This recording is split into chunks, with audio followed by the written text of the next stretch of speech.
Hello, and welcome to another live broadcast with MedStar Health. I'm joined today by Dr. David Song, and we're discussing what happens when a woman undergoes a mastectomy or radiation, lymphedema, and various treatment options. Thank you for joining us. We have a lot to discuss today, so stick around, give us a like, let us know you're watching, and share this broadcast with your friends. And if you have any questions for Dr. Song, please ask them in the comments. Dr. Song, welcome, and thank you for joining us today. Thank you for having me. It's an honor to be here, and especially during the month of October to talk about some of the aspects of breast cancer care that is not really out on the forefront of people's minds, and that's lymphedema as a sequelae or as an aftermath from breast cancer treatment. So it's really important, and I'm glad we can do this in the month of October to raise everyone's awareness and to start a discussion and to have a dialogue as to some of the options out there. Yes, absolutely. It's very important. So thank you for your time today. Before we get into our questions, can you tell our viewers a little bit about yourself?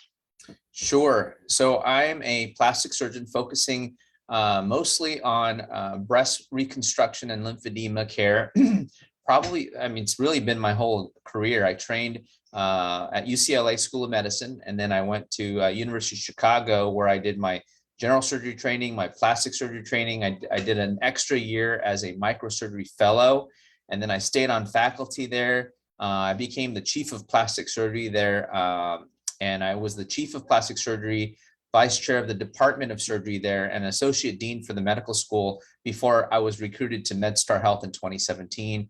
And I just love it here.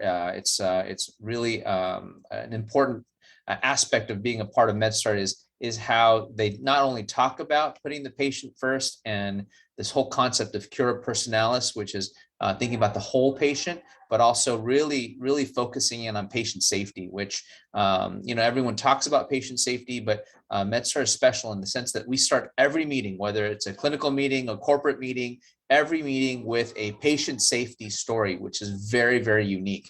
And that's something that we wear on our sleeves and we practice every day. It's all about patients. And so I'm proud to be here. I'm currently the physician executive director for all of surgery. That includes breast surgery, colorectal, all the various surgical specialties, as well as plastic surgery. I still operate. I do a fair amount of lymphatic surgery. In fact, I just did some yesterday and Monday as well, and this morning as well. And so it's a passion of mine. It's just an honor to take care of patients who have had breast cancer and then developed lymphedema. And now we're in the aspect of care where we can potentially prevent lymphedema. And I'm excited to really talk to you about some of the things that are happening within our department that's very unique to not only this area, but we're one of the very few places on the entire Eastern Seaboard and one of the few places in the country that do not only the high volume lymphatic surgery, but also preventative surgery in order to prevent the lymphedema of the extremity after cancer. So I'm excited to share all these things with you today. Thank you so much. I'm excited as well to hear more about this. It's just wonderful to hear about all the wonderful innovations. Love hearing about your background. We're so happy to have you at MedStar Health, and thank you for sharing what's so important about the work that you do and the work that MedStar Health is doing and how we treat people. So let's get into our questions. We have a few questions that we wanted to ask you today, but of course, to our viewers, if you have any additional questions, please ask them in the comments. We'll be sure to ask them to Dr. Song. So let's start first. Dr. Song, can you tell us about what happens when a woman undergoes a mastectomy or radiation, and what are the possible side effects? Yeah, and obviously that's the mainstay of treatment is either lumpectomy and radiation or mastectomy alone, but certain patients have a higher degree of disease burden, and sometimes the disease is in the lymph nodes, and those patients after mastectomy will require radiation therapy to complete their care, to complete their cancer care. Obviously, it's life-saving, but 20 to 30% of patients who have had a mastectomy and radiation or lymph node removal and radiation from a lumpectomy, in fact, can go on to develop what's called lymphedema, which is a persistent swelling of the arm. And it's extremely uncomfortable. It makes them prone to cellulitis and infections. It's heavy. It prevents them from patients from doing the kind of things they want to do. They can't wear rings anymore, or they have to really resize their rings. And it's a huge, huge detractor to the quality of life after surviving breast cancer. And so those are some of the things that I'm really passionate about. And there are now answers. I mean, this is a relatively new field, Karen, in doing surgery for lymphedema. And I'm proud to be on the front end of it. We're some of the pioneers in some of these techniques. But just to give some background, lymphatic surgery or surgery for lymphedema really started probably in the mid 2000s, like 2004, 2005. And when I was at the University of Chicago, I was very honored to be a part of that early phase of lymphatic surgery, both doing lymphovenous bypass, lymph node transplantation, debulking procedures, a combination of the above. And I'll go into some detail on all three of those and where we are as far as what we can do for lymphatic surgery, and then really spend some time, hopefully, on the strategies to help to prevent lymphedema and some of the things patients can do. Yep. Thank you very much. And thank you for telling us what is lymphedema. Who typically has lymphedema? So there's really two types of lymphedema. There's something called primary lymphedema or lymphedema precox, and then secondary lymphedema, which is a sequelae or a result of removal of lymph nodes. So we're not going to talk about primary lymphedema today because that's a whole separate disease process. There's a whole host of other things that we need to discuss there. But that's typically, just to touch briefly on it, patients that have an abnormal development of their lymphatic system. So let me back up even further and talk about what the lymphatic system is, Karen. Yeah. So there are arteries that pump blood to the extremities, the feet and the hands. There are veins that bring the blood back. And then there's a whole nother channel that mirrors the veins called the lymphatic system. That system really helps to clear some of that clear fluid. So if you've ever cut yourself shaving or you have a bruise, the bleeding stops, there's that clear fluid that leaks out afterwards. That's a lot of that's lymphatic, and that's cleared by this lymphatic channel. And when those channels become disturbed, whether from abnormal development, which is lymphedema precox, or as a result of removal of lymph nodes from cancer, patients can develop a persistent swelling of the extremity, both the leg and the arm, sometimes the trunk, the breast, sometimes even the face. And that's a real challenge to manage because it has such a negative impact on the quality of life. Yeah, thank you for explaining that. I did not know that. Don't think about all the different things that are going on in your body. So it's important to understand what's actually going on and why these types of things occur. So thank you for explaining that.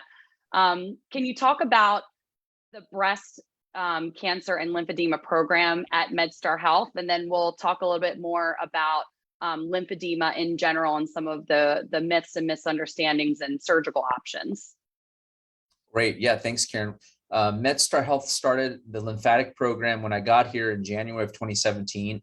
We were the first and still are the only system in the entire mid-Atlantic region that really focuses on and offers surgery for lymphedema and now prevention for lymphedema.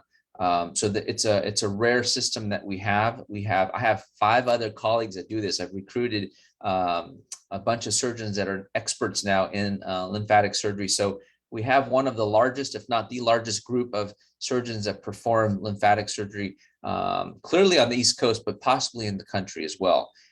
There's not a lot of us, and we're hoping to train the next generation of folks that do this so that we can, have this type of treatment available for everybody.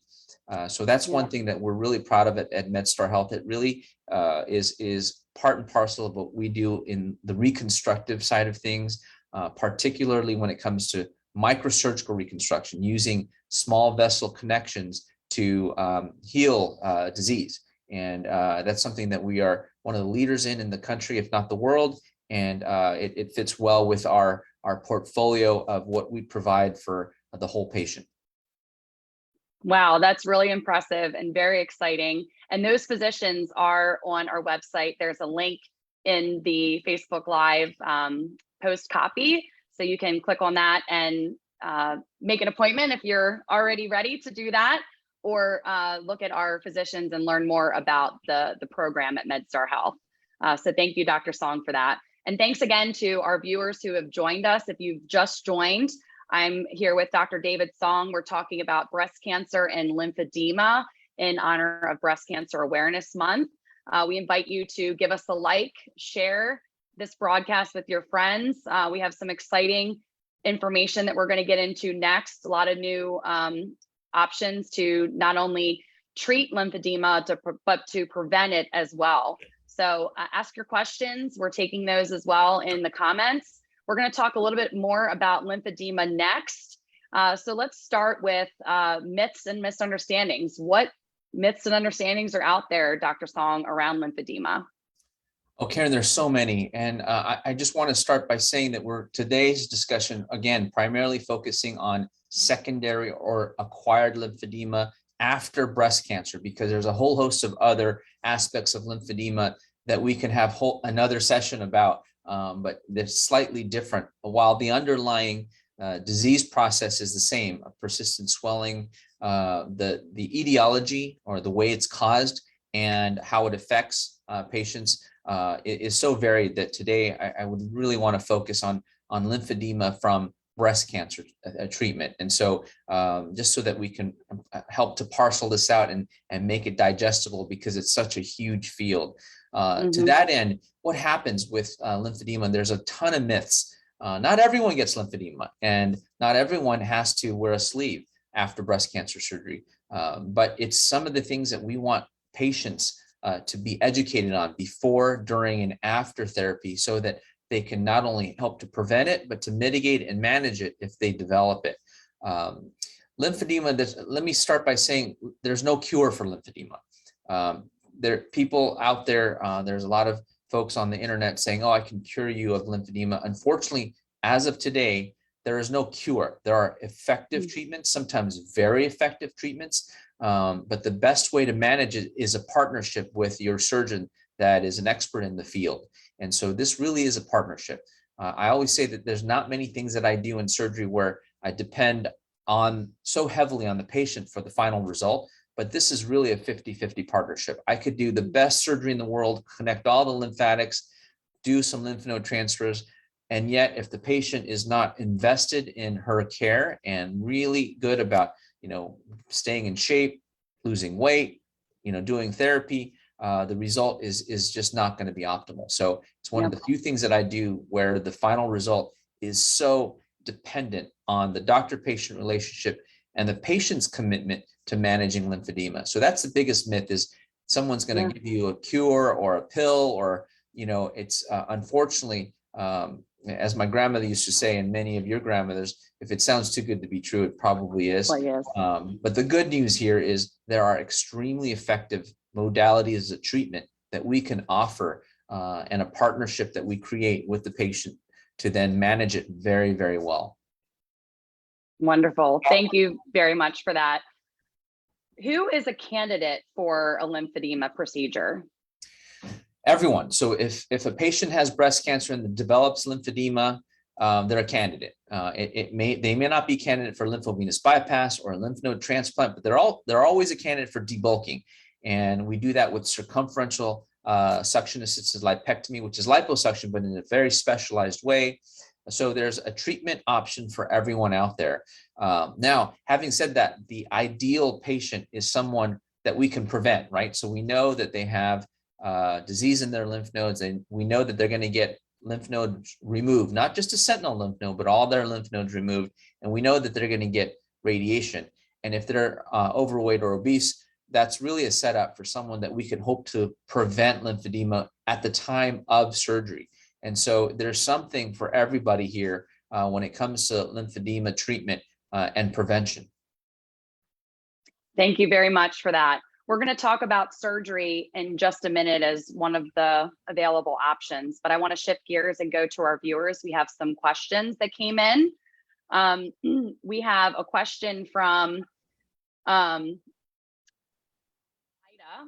and she asks, what are some other ways to reduce the swelling after being wrapped? So can you first talk a little bit? We didn't talk so much about wrapping as one of the treatment options. Can you talk a little bit about that, and then help me with Vida's question about reducing swelling after being wrapped? Yeah, Vida, thank you for that question. I get that question a lot.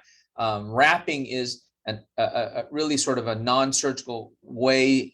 Both wrapping and sleeves and garments are non-surgical way to help lymphedema at bay. It doesn't cure or prevent or treat lymphedema. What it does do, it provides such compression to the arm so that the fluid doesn't build up as rapidly. And so many of my patients who do wrap and do wear garments, when they take it off and spend the day with it off, they'll swell. So it's just a matter of keeping it at bay is really the way I think about it, is like taking Tylenol for pain. Wearing your garments, engaged in wrapping is important to keep it at bay. And that's the key thing here. So Vida, that's a great question that I get asked all the time. What can patients do? The biggest thing that patients can do, both to prevent and to mitigate some of the developments of lymphedema, to prevent it from getting worse, is weight loss. Yeah, I sound like a broken record when I talk about this, but weight loss is such a crucial part of preventing and treating and mitigating lymphedema. If you think about what happens in the extremity, there's fat cells around the body, around the bones, muscles, nerves, and the skin is kind of like a saran wrap. But as the fat cells grow with obesity, it continues to compress all the lymphatic channels, which are very, very, very narrow and compressible. And so if patients can lose weight and really keep their weight control and build some muscle, because the muscles act as a natural pump for lymphatics, that's the biggest thing that patients can do to help both treat and mitigate the lymphedema from getting worse. Thank you very much. And thank you, Vida, for that question. We have a related question going back to the wraps, or this particular question has to do with compression stockings. So this question is from Jean. She has arthritis in her hands and it's hard to put on her compression stockings. Do you have any suggestions for her on how she can get those on and off? Yeah, that's a tough one, Jean. I mean, we see this a lot with patients with lymphedema. And by the way, lymphedema in and of itself can make arthritis worse, right? Because there's a swelling in and around the joints. Some of the things that I've learned from my patients is to put them on early, as soon as you wake up, because that's when the swelling is going to be the least. Make sure you don't have a big salty diet the night before. And then, of course, ask for help. I mean, that's what your friends and partners and family hopefully can help you with in putting those garments on. And those are some of the strategies that seem to have worked for some of my patients with arthritis. So many of them, in fact, I learned this from a patient recently, where they'll go to sleep, they'll take an Advil or some sort of ibuprofen for their arthritis, so that when they wake up, the arthritis is not as flared up. And so they're able to put their garments on a little bit faster early in the morning. That's great advice. Thank you. We have another question related to wrapping and compression. This is from Tawana. She says, why doesn't wrapping and compression equipment work? Yeah, I mean, there's several reasons, Tawana, that it doesn't work as well. Sometimes it works very well, but it's all temporary. It's like taking Tylenol for pain. It's not treating the pain, the cause of the pain, it's treating the symptoms. So wrapping will keep the arm from swelling up too much, because it's like an elastic band around that prevents the fluid from accumulating into that area in and around the fat cells and the subcutaneous tissue, which is the layer of your flesh right beneath the skin. Sometimes it's not being applied correctly. So I would want to make sure that you're working with your physical therapist to make sure that you're applying the wrapping and or the sleeve and or the flexi touch and using it appropriately and accurately, because like anything, there's no silver bullet here. It's all about making sure that you're using the tools that are given correctly and properly and consistently. That's the other thing that I want to stress, Karen, is the consistency of using the wrapping and the sleeves and the flexi touch is really what's going to help keep things at bay. Thank you very much. You talked earlier about weight loss. Terry has a follow-up question. So you spoke about weight loss, Dr. Song, How exactly does exercise benefit patients with lymphedema? I mean, actually, we all know that exercise benefits patients for a whole host of reasons, not just for Right. lymphedema, but lymphedema in and of itself. Every time you work out, every time you're activating your muscles, it's acting as a pump for the lymphatics that remain, the healthy lymphatics that remain, to actually push the fluid back into the central component of your body, into what's called the thoracic duct. So exercise and repeated consistent exercise is so important for everything, not only for weight loss, but muscle tone and pumping of your arm, as it maintains that pump aspect of what we do to make sure that the lymphatics and the lymph fluid is cleared. Okay. Thank you very much. Can you talk about other non-surgical options for treating or preventing lymphedema before we talk about surgery? Yeah, I mean, unfortunately, there's nothing to prevent it, because once you have the lymph node removed, it starts a cascade of unfortunate events that disrupts the physiology and the actual anatomy to clear the lymph. But, keeping your weight down, exercising, making sure that you partner with really good lymphatic therapists. So doing manual lymphatic drainage, actually helping to drain it. And really good therapists will actually show you how to do it as well as treat you for it. Those are the mainstays, along with wrapping and, really good diet control. I know a lot of patients that seem to have their lymphedema get markedly worse when they have a salty diet. And so you want to make sure that you pick and choose very carefully the kind of things that you eat. So diet, exercise, therapy, wrapping, working with lymphatic massage are all things that we want everyone to do, regardless of whether they're going to need surgery or not. And really, it's a maintenance thing for the rest of your life. Thank you. Aaron is asking about tactile pumps. Is that something that is used for lymphedema patients? Yes. So those pumps are actually mimicking what we do with muscle movement. So when you're still, it'll actually sequentially, tactile pumps will actually move that fluid up into the arm. Those are very effective when used regularly and used correctly. And that's something that's an adjunct to what we do for patients pre-surgery and right after surgery and for the rest of their lives as they continue to improve and as surgery becomes more and more effective. All right, thank you very much. So let's talk about surgery. Before I get into some of the questions that I have for you, Dr. Song, we do have a question from Terry about pre-surgical measurements. So she asked, Dr. Song, are you doing pre-surgical measurements prior to any surgery to get a baseline?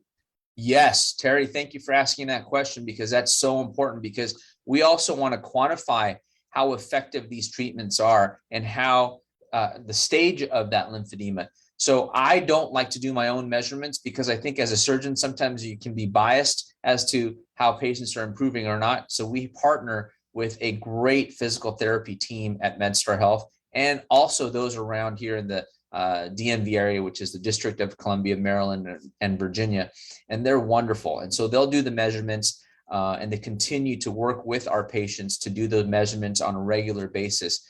And let me speak a little bit about measurements. Right now, the mainstay is using a tape measure to measure consistent areas along. There's also something called the pyrometer, and also something called bioimpedance, which measures the resistance of electricity, a small dose of electricity up through the arm. So there's many ways to measure lymphedema and to quantify and stage the severity of lymphedema. And it's really important to, again, have close partners that work with you on the therapy side, because they're the real sort of, it's a team, and it's hard to advance the therapy for our patients without a really nice unified team. That's right. Thank you very much. Let's talk a little bit more about surgery. When is surgery necessary for a patient? So I'm going to talk a little bit about the different stages of lymphedema and what we utilize. And then at the end, talk actually about prevention using surgery. So when a Okay. patient comes to us diagnosed with lymphedema, the ideal time to intervene in what's called lymphovenous bypass, finding the lymphatic channels and bypassing them into the vein, is early, before they develop moderate or severe lymphedema. And it's really akin to traffic. So if you think about the Beltway, the 495 or whatever city you are in, and there's a traffic pattern there that's consistent, it's kind of like getting one lane and taking that lane and putting it into another highway that's empty. And so you're relieving the congestion of that main highway. So if you can do several of those, you're really offloading the congestion. And I use a slide a lot where we talk about congestion, very similar to traffic congestion. And so ideally, when you come early, when the traffic is not as severe, like 4 o'clock before massive rush hour, and you start to do those bypasses, you can prevent it from actually becoming backed up and really having lymphedema. So that's the best time to utilize what we call lymphovenous bypass. And what we do there is we visualize the lymphatics by injecting a dye in the web spaces of your hand. This gives us a map of the arm and the lymphatics and where it's congested. And we'll find areas in that area of congestion, and we'll make tiny little incisions and use a very powerful microscope that could magnify things 20, 25 times, and tiny, tiny suture about a fourth the thickness of your hair, and will connect the lymphatics into the veins. That can be very effective early on. And in fact, we just did this yesterday on a patient, and we're very, very excited to see her results. So lymphovenous bypass is a technique that we would like to use for everyone with early stage lymphedema, because it can be very effective. It's outpatient surgery, very minimal pain. The incisions are 2 centimeter incisions on the arm. And we have seen that to be very effective, along with continued therapy thereafter, to the point where we don't want patients to get moderate to severe lymphedema where they're dependent on, tactile devices and wraps and sleeves. We want to get to that point where we prevent disease progression of lymphedema. That's ideal. It's not a cure, but it works so well that patients can sometimes go a day or so without the sleeve, or let's say they're going out to dinner or to a play or to a function, they don't want to wear their sleeve. Lymphovenous bypass, when it's done correctly at a high volume center, can really help disease progression of lymphedema. Wow, that's incredible. And what a great way to describe how, I think everyone knows and has dealt with traffic. So if only we could get something like that for $4.95. I know, right? That's $4.95. That would be ideal. That's your next thing to Yes. to train people on. Well, thank you for explaining that. What types of surgical options are available outside of so the lymphedemic bypass? That's a surgery, correct? That's a surgery. What other options? Okay. Yeah. So when patients come with moderate to severe lymphedema, it's really an opportunity for us to transplant lymph nodes from one part of the body back into the armpit, or even to the distal arm or around the wrist. By transplanting that tissue, you're bringing in healthy lymphatic tissue to then act as local pumps. It's kind of like bringing in a sump pump from another part of the body that you don't really need, and transplanting that tissue using microsurgery, artery and vein, to either the armpit or the axilla or to the wrist. And that's very effective for moderate and sometimes severe lymphedema. It's a bigger operation. It requires an overnight, possibly 2-day hospitalization. There's another incision somewhere else. I typically like to take it from the back, the side, so the scars are well hidden, kind of like where my seam is here. And that's a really nice area to take it from, or else also in the groin area where it's also very nicely hidden. We know that if you do it properly and correctly, you're not causing lymphedema of those sites, because that would be tragic, right? So identifying lymphatic tissue that is accessory and that is expendable, if you will, and then transplanting that tissue to the affected arm. And that's very effective for moderate to severe lymphedema. Now, the severe lymphedema, someone that's had it for 10, 15, 20 years, where you're starting to see changes in the skin, the nail bed, hair loss, and it's really severe. The real option there is debulking, is circumferential aggressive liposuction. It's not the kind of liposuction that we do for cosmetic purposes. It's similar in the sense that we're actually removing the fat. We're making tiny little incisions and sticking in a cannula, which is a big pipe, and really sort of sucking out the diseased tissue. And that seems to be very effective for patients with severe lymphedema. Now, there's a combination of a whole host of those things that I mentioned, from lymphovenous bypass, lymph node transplants, or lymphatic tissue transplants, to debulking, that we utilize in combination for every individual patient. So it's not a one size fits all. We'll meet with them. We'll talk about their goals. We'll talk about their lifestyle. We'll talk about a whole host of things and prescribe to them and offer them the combination that best fits them and their disease and their lifestyle. Makes sense. Thank you. I have a question from Tammy. Is it ever too late for surgery? No, Tammy.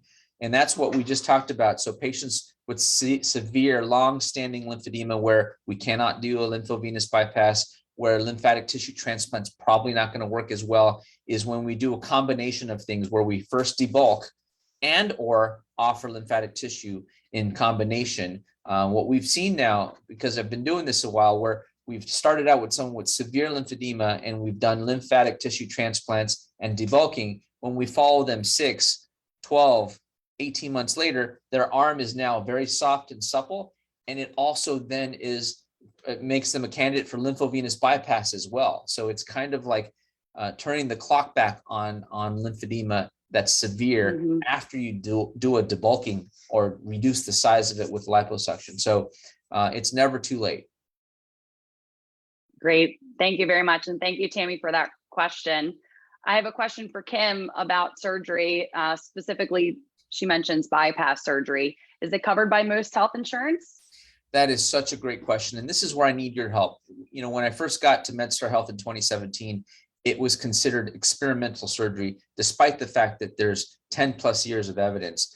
And because of patients like you, Kim, and because of our patients who appeal and lobby with their local and state government officials and with their insurance companies, it is now being accepted more and more by other insurance companies. There's still a few insurance companies out there that use old data that say it's experimental, and we work with them. We write letters, we show pictures, we give evidence, and we've been pretty successful with most insurance carriers. That's great. Thank you very much, Kim. Thank you, Dr. Song. I have a question going back to debulking that we talked about earlier. This question's from Lula. Is the debulking surgery the same as water-assisted liposuction? Yeah. Can you explain that a little bit about what that is? Yeah, so debulking and water-assisted lipo or tumescent liposuction is very similar. Some like to market it under different names. I like to consider it debulking because it's not like liposuction where someone comes in for cosmetic reasons. It's really aggressive. And we use something called power-assisted liposuction. It's a cannula that vibrates in high frequencies to actually remove the diseased tissue. And so we do inject with tumescence, which is what people call water-assisted lipo, but it's all in this bucket of debulking. And for me, the best way to describe it is to talk about that we're actually removing diseased tissue through small incisions with cannulas or long pipes that have that ability to shear some of that diseased tissue away. All right, thank you very much. Can you talk about what patients can expect in terms of recovery? Does that vary by treatment? And what is the outcome? What does the patient expect after surgery in terms of their lifestyle? Yeah, Karen, that's a great question, because the recovery is going to be different for each different modality of treatment. So for lymphovenous bypass, there's tiny incisions. They're wrapped for 2 weeks. We ask them to keep their arm elevated as much as possible. When they come back 2 weeks later, we switch their garment. We switch the wrapping out for their garment, and then we send them back to their physical therapist. So the recovery there is very minimal. It's outpatient surgery. There's very little pain involved because it's just tiny little incisions. When we start to creep into lymph node transplantation, there's another area that we have to heal, and there's transplant of tissue where we have to connect under a microscope.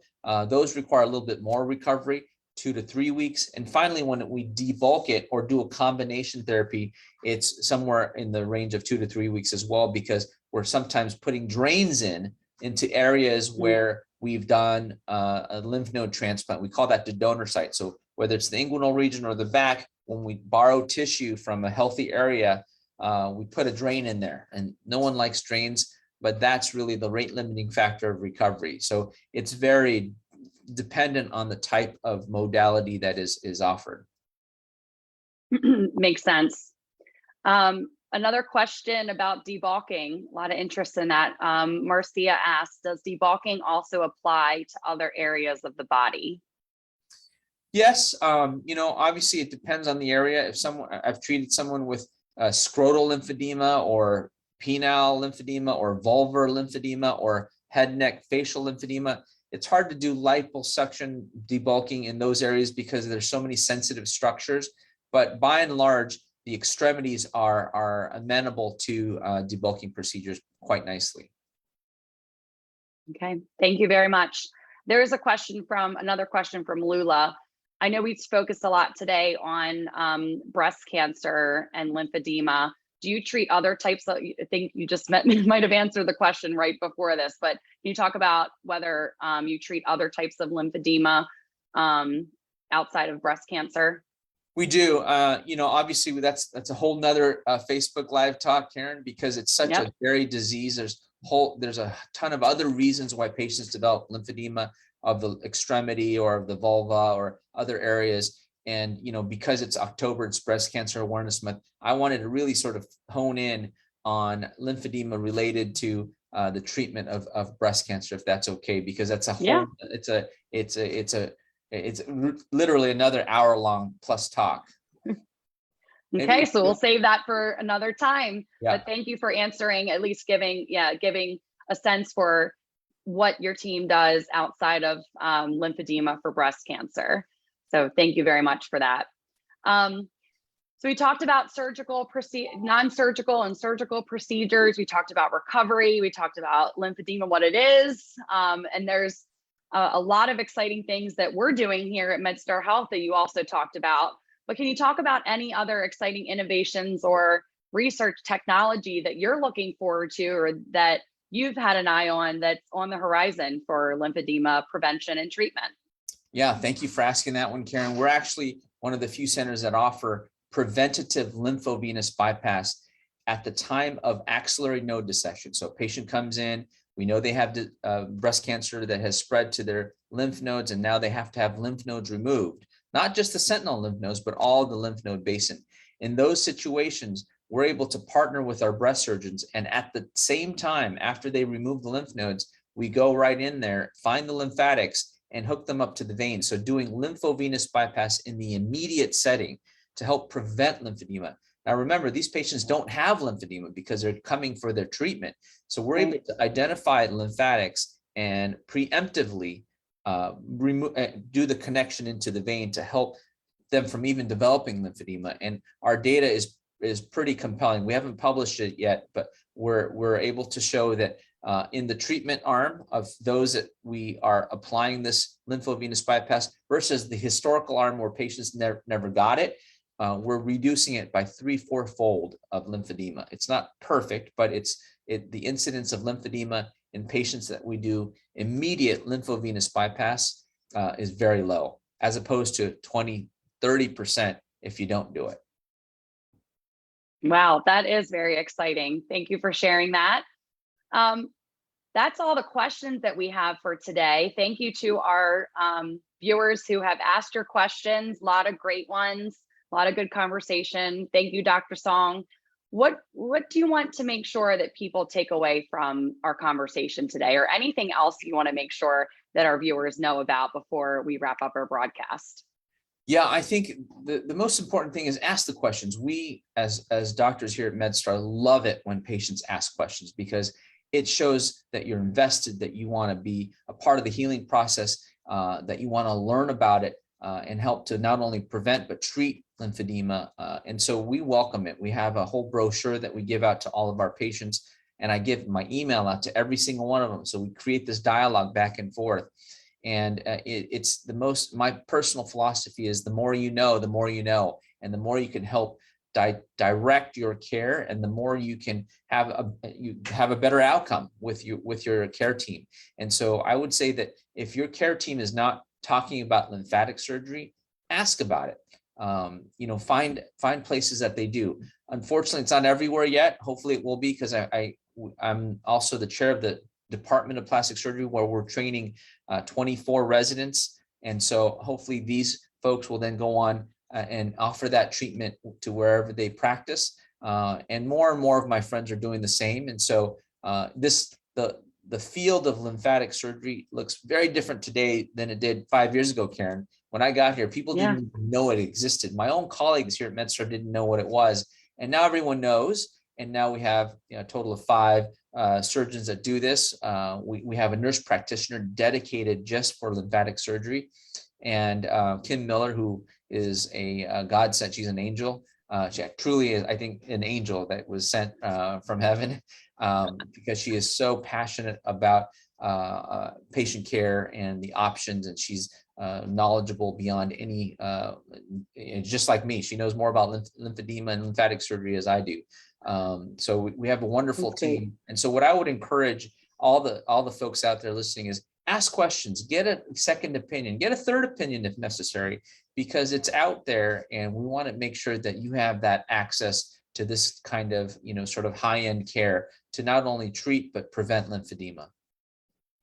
That is wonderful. Thank you for those takeaways. That gets me excited. And I think it just shows that there's innovation right around the corner. Tomorrow might look different than today. And the things that you're doing to train and help build awareness around these options is inspiring. And I want to inspire our viewers to share this broadcast with your friends.